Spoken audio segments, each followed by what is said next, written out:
For years, the Paramount Theater was one of the grand old remnants of Seattle's vaudeville history. The ornate auditorium once presented some of this country's most talented performers.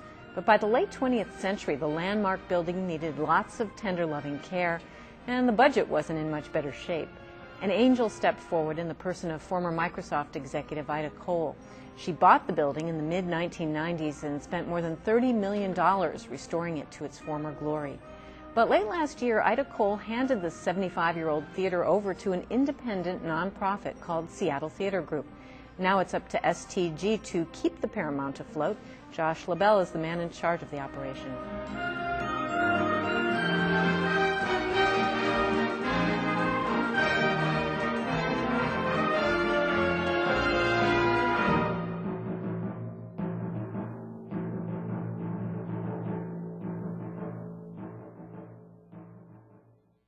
Josh, it's so nice to meet you. We've been here for a while with Seattle Theater Group. The organization STG was in existence before Ida Cole actually gave you this theater, right? Yes, absolutely. So what is Seattle Theater Group?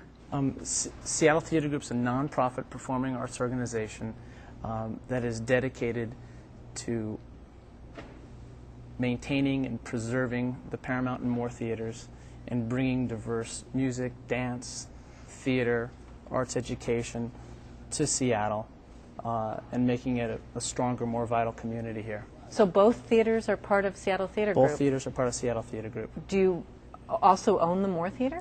No, we don't own the Moore Theater. We do own the Paramount Theater. We have a long-term lease at the Moore Theater. It's interesting to note in terms of historically, Ida created Seattle Landmark Association, which eventually evolved into Seattle Theater Group. So we look at Ida still as our founding director. Now, the Landmark Association, did it book the theater the way that Seattle Theater Group does? It was a programming arm? Yeah, it was a programming arm as well. You mentioned dance, theater, arts education. You're kind of spread out doing a lot of different things.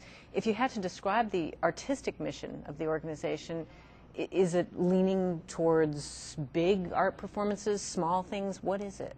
It's broad.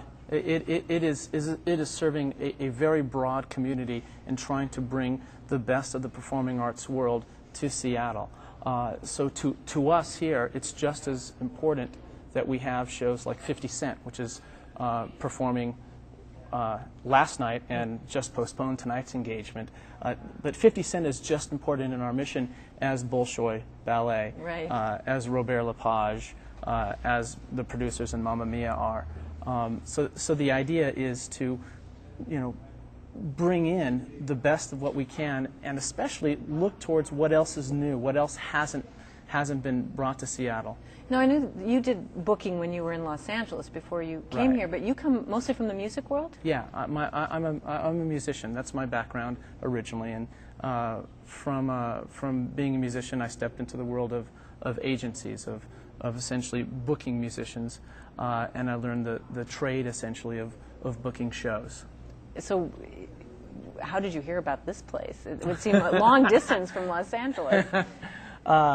In truth, I was chasing my girl, and that's what brought me up here.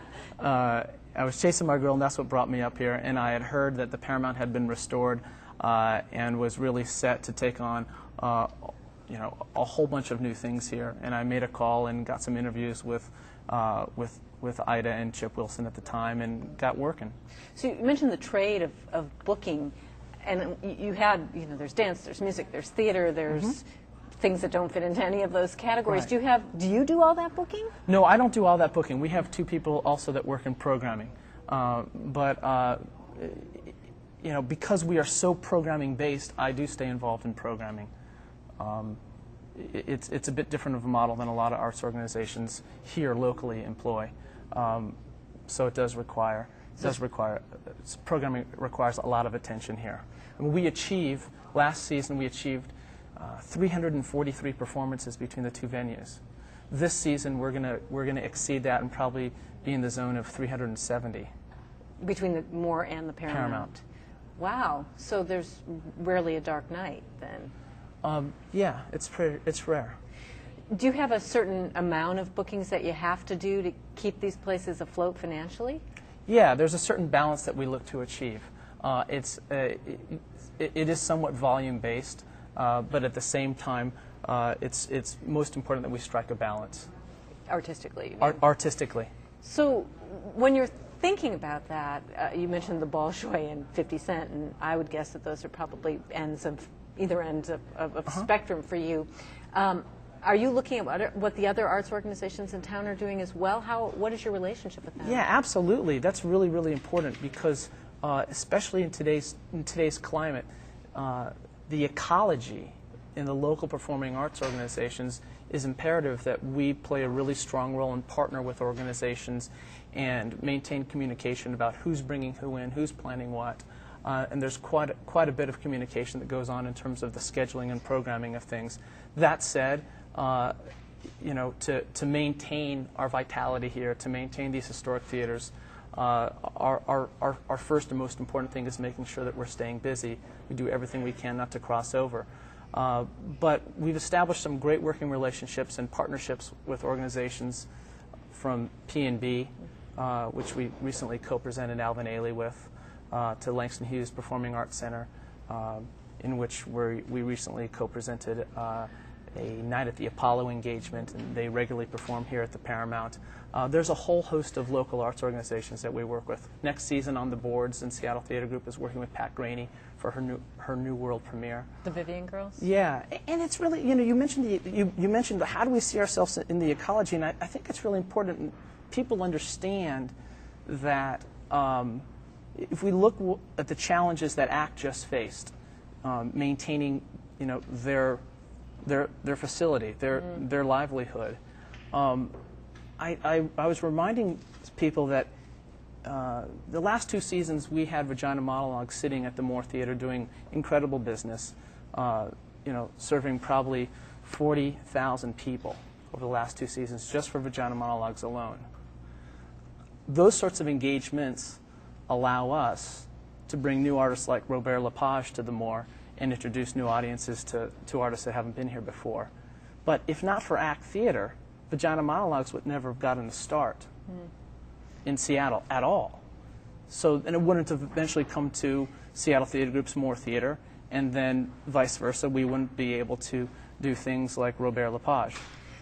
Peter Donnelly, who heads the Corporate Council for the Arts, was talking about both the Paramount and the Fifth Avenue recently in terms of the amount of theater there is in this town. So when you started bringing in these musicals, did you get a call from David Armstrong at the Fifth Avenue saying, hey, let's not bring in the same shows, or let's figure out what we're going to do? Well, I think that both the Paramount and the Fifth Avenue have a history of bringing in musicals long before David Armstrong or I showed up on the scene. And the theaters today have a great spirit of cooperation between them, the Paramount and the Fifth Avenue, in terms of who's doing what, and so I think it's working really quite well. Ida Cole handed this place over to you guys about 6 months ago, just a little more than 6 months ago. It was December of 2002. Were you nervous about that? Well, I wouldn't say nervous. I mean, first and foremost, we were just extremely honored. We looked at this as an incredible gift, not just to us, but a gift for us to share with the community. So we were honored that she had the faith in our organization, the trust in our organization, in our board of directors, frankly, to say, I've supported it this far along.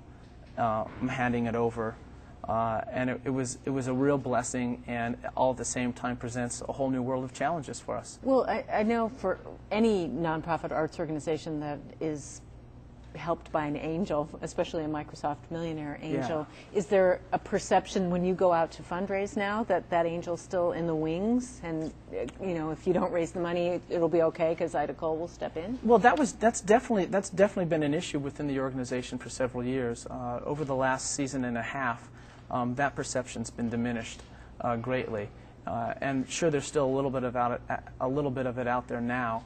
But at the same time, I think by and large, a lot of people do understand that Ida's done more than her due here, and they do understand that she's no longer supporting the theater. Because this is such a big organization, because you're doing so many things, is it harder to make the case, or is it easier because you're more visible to make the case for funding? I don't think the economic situation makes it any easier for anybody to make the case for funding. I think the economic situation makes it harder for funders to support any arts organization. You know, and I think a lot of individuals probably do recognize that theaters like the Fifth Avenue, the Paramount and the Moore do need contributed revenue to make the models work. You know, I think like any arts organization in a time like this, we all lean on our strengths. And that's certainly our strategy right now. We had a chance a little bit ago to tour this renovated space. I think, I've read $30 million to rehab this building. Is that right? Yeah, well, you know, Ida, over a decade of support between her purchase, renovation, and annual support of the Paramount did exceed $30 million in contributions. That's amazing. Yeah. Welcome to the Paramount Theater, the main entrance to the main lobby. Next time you come to the Paramount, look around. There's some interesting things you may not have seen, some treasures from chandeliers, fixtures on the wall that people don't know about. Here we're up on the third mezzanine. This is an area that most people really don't get to see. The architecture, actually designed right off of the Palace of Versailles in France. It's a beautiful perspective you get to see about the size of this house. When the restoration was done in 1995 and 94, the colors you see are actually exactly, we tried to recreate the colors as you would have seen on opening night. Basically, a lot of it was cleaning, hand done, Q-tips, scaffolding, people working night and day trying to recreate this jewel. Also, when you go into the Paramount next time, look up at the chandeliers. There's supposed to be over 3 million crystal beads. These were originally restored. When it was restored in the mid-90s, photos were taken of each chandelier and before the crystals were removed. So they'd be hand cleaned and put back exactly as they were in 1928 when the theater opened. From jazz to rap shows to every other type of concert that are out there to personal events, weddings. Seattle is lucky enough to have one of the only convertible flat floors actually in the world.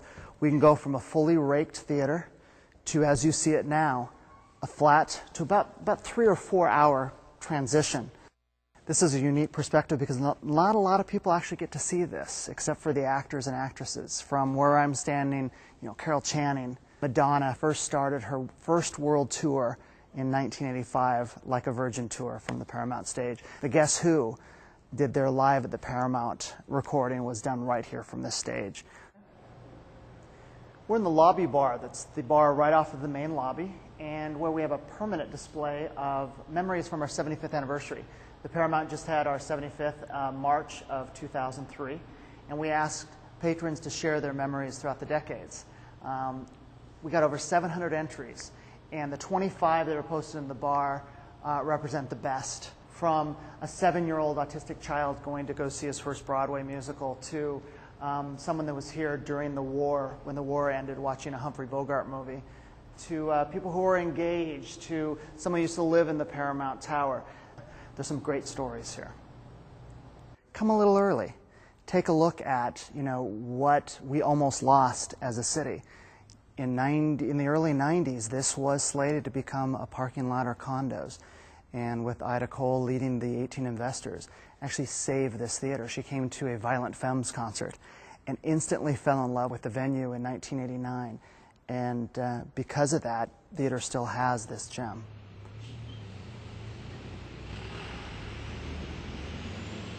But you have the Moore on the other side of town. You don't have the Moore, but you use the Moore. The Moore is not as in such a good physical shape as the Paramount. I'm trying to think of a nice way to say that. No, down at her heels. Yeah. I don't know if I would categorize the Moore down at her heels at all. The Moore's had a fair amount of work that's gone on to make it better for the artists and patrons to perform there. But the Moore is definitely a candidate for a renovation, and it's something that Seattle Theater Group would like to achieve in the not too distant future. Who does own the Moore? The Moore is owned by a family named the Toulouse family. A privately held theater? Yeah. And so you have a contract to book it? We have a long-term lease of the facility, just like we had a long-term lease of the Paramount with IDA's PDLP Corporation. We have, for over a decade, that lease exists with Seattle Theater Group and the Paramount. We have a similar situation with the Moore. So this space seats, what, 1,200 people? Is that The Paramount? Yeah. No, the Paramount seats over 2,900 people. Wow. Yeah. And how many fit into the Moore? The Moore Theater seats 1,400 people. So who are the audiences that are coming to these shows? Are they coming from a large geographic region? Are you looking just to Seattle? No. No. Both of our theaters draw from the greater Western Washington and Canadian regions. Canada as well. Oh, sure. I mean, we bring in a show like the Bolshoi or the Producers, and it's not happening up in Vancouver. You better believe people are dropping down. Same thing with Robert Lepage. We had a lot of people who couldn't buy tickets for Robert in Vancouver because he sold out coming down here. Oh, really? Absolutely. Huh. So do you have ticketing agencies then in those places, or people just come to you? The Internet's a beautiful thing. Yeah. It's made booking a whole lot easier, too. 50% of our tickets are sold online. Really? 50%. That's a lot. It's a lot. So how does the educational component fit into all the commercial business that you need to do? Well, our education and outreach program really drives much of what we do. Oh. When we set out to program a season, we're really not that interested in working with too many artists that will not engage with this community beyond performing. And that's part of doing our mitzvah in the community and part of making it fun to work here as well. So, the majority of our artists in dance, in jazz, our silent film house organist, a lot of the artists that we work here will make a commitment to doing a special program, usually for free, for the community. Well, and that's something that you present with them when you say we want to book you? At the we time need of you programming. to do this? Yeah. Why is that important to you? It's part of our mission. Arts education is integral to the survival of our community, not just this theater, but this whole place. It's integral to making it a better place to live. I also think it's just good business. And it's wonderful. What we've been able to achieve in a pretty short amount of time under Vicki Lee's direction as our education and outreach director is amazing. Alvin Ailey just performed here this season, and they gave 20 young people the opportunity to intensely train and perform with them live on stage for 2 performances here at the Paramount. Incredible, hopefully life-changing things. And I think it's important to me also because growing up, when I was in high school and college, I had some interaction, especially in college, directly with artists. And that seemed to kind of change the course of things for me. So when you talk about education, are we only talking about kids? No, not at all. No, not at all. Our education program really focuses on 3 things: access, training, and performance. And the access goes well beyond just young people. So either people are coming here and actually interacting with the artists, or the artists are going... Or an artist goes outside of the theater. Huh. And frankly, that's one of our more favored modes of operation. So are most artists willing to do that? I mean, it's an interesting thing because it seems like people come in, they land, they do a show, they leave. Yeah, no. The majority of dance programs or artists working in dance are willing. Jazz, majority. A lot of the theater performers at the Moore are also willing. Somebody like Robert Lepage went ahead and went up to Cornish and spent a day lecturing up there. And so you'd be surprised. I mean, even Savion Glover decided he came in a day early to be able to do a special performance for young people totally for free, and not here, right. But at Rainier Beach High School, and it was fantastic. It was unbelievable. So, yeah, I mean, people want to do good things, believe it or not. So you're giving them the opportunity to do those good things. Why not? Why not? Well, it sounds like it also involves you forming those partnerships with places like public schools or local educational institutions like Cornish. Absolutely. So is that Vicki Lee's job? Is that your job? Who does that? Vicki Lee runs it, but we all support it. We all get behind it. How big is the staff here? It's not that big, is it? Well, we have 43 full-time people on staff, but on an annual basis we employ, including contractors and everything, 600 people. I know before we started talking to each other, I was looking at the chandelier that's behind us, and that doesn't include the person who's dusting that. No, yeah, we have our own. We have our own dusters. All the maintenance, all the maintenance at our theaters are done all in house, and we have really an incredible maintenance team here. Now, one of the issues, just to go back to the physical space itself and not what goes on in the confines, is that this is, I believe, a National Historic Landmark. Yeah, both of them are. That puts certain restrictions on what you can actually do to the building, doesn't it? Well, sure, but there's not really much left to do to the building. It's all in shape. What else would you want to do here? I don't know that I'd want to do anything else. We're sitting so high up. You know, if you, for example, you couldn't paint the ceiling pink. But this has been restored back to its original plan. I mean, you know. This is it. This was what the architects wanted when they built this place. We focus here. I mean, on our physical building, our physical structures here, on preservation and maintenance. That's what we're dedicated to. Now, you've been doing this job for about a year and a half. How different is this from booking talent in Los Angeles? Oh, this is incredibly different. This is incredibly different. In a good way? In a great way. In a great way. I mean, in Los Angeles, or wherever you're booking shows, you're pretty much on the phone all day, you know, faxing, emailing, and phoning. And that's what it is. It is talking skills and all that. A lot of that carries over pretty well to running a performing arts center. But this has been a wonderful, wonderful change. Being able to guide and structure and inspire a broader performing arts vision, one that's quite unique, not just in Seattle, but this country, has been a real honor.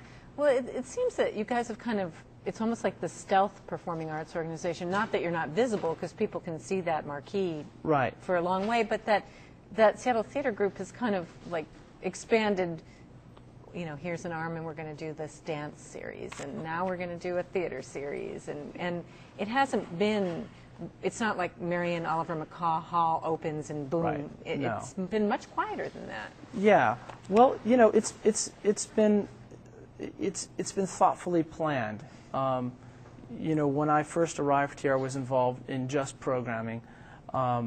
But at the time the challenge was given to us, let's expand a bit. Let's look to do something new that's not happening. And so, you know, at the time it was we had a fair amount of Broadway happening as well as concerts. And the first new series that we added was the silent film series, which really just leans on one of our strengths, the fact that we have the original Mighty Wurlitzer organ in this house. Well, which is totally unique to Seattle and one of, I think, 3 or 4 remaining in its original homes in the country. Well, this was a movie palace at one point. Exactly. So, you know, we've been carefully adding, and yeah, all of a sudden we have 7 different series that make up each season. Our 2003-2004 season has just a bit over 40 engagements exceeding 200 performances. So what is the budget of this organization every year? It's between 18 and 20 million. Wow, that's huge. It's a large organization. Is this the largest nonprofit arts organization in the city? Well, you know, it depends on how you're going to measure largest. I mean, is it the largest budget? It's close. It's up there. Is it the largest staff? No. I mean, we're 43 full-time people. We're small. It's not too large. What would you like to see in terms of artists coming to town or performers that you haven't yet? You've got a finger in so many pies, but what haven't you tapped yet? Well, there's a lot of amazing programs and artists that haven't been to Seattle yet. I mean, like who? Well, a dream would be bringing Pina Bausch to Seattle for the first time, but that's a huge challenge. Robert was a dream, and we were able to make that happen this season. And the idea is that the dream needs to continue. We want to be able to stay with an artist like Robert Lepage, help develop the audience, help bring his work back here on a somewhat regular basis. So in a sense, it's something like a West Coast version of Brooklyn Academy of Music, BAM. Yeah. Well, Something like that. I mean, to some degree. I mean, I don't think you're going to see 50 Cent performing at BAM. Probably not. Probably not. And that's never going to go away from here, because there's no reason that a house that considers itself a performing arts center shouldn't also serve young people and give them a beautiful and safe environment to come in and enjoy a concert. But getting back to your question earlier, what else we'd like to see? We're going to be really working hard on growing our education and outreach programs and performances, and growing what we do within the community. I think that's our next big step. Well, I wish you good luck. Thanks so much for talking to me. We appreciate your time and interest here.